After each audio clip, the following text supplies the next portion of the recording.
Jadi nak cerita urusan tuan puan juga menabung emas mudah. Dengan tabungan emas ni kan, membuatkan kita sentiasa ada simpanan, ada tabungan. Mengekalkan kuasa beli jangka masa panjang. Mengurangkan sifat boros dalam belanja.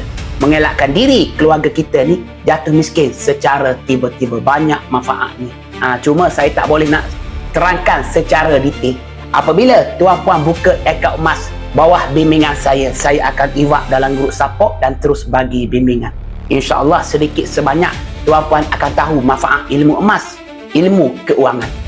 Ilmu keuangan berkenaan dengan emas apabila saya invite tuan puan dalam grup support. Jadi nak cerita urusan tuan puan juga menabung emas mudah. Tuan puan boleh guna saya ni. Apa yang tuan puan tak faham boleh tanya. Saya kongsikan apa yang tuan puan tak faham. Nak keluarkan emas, pergi ambil emas, apa-apa je lah.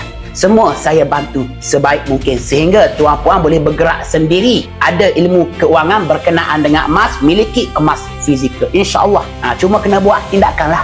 Kena buka dulu akaun emas secara percuma.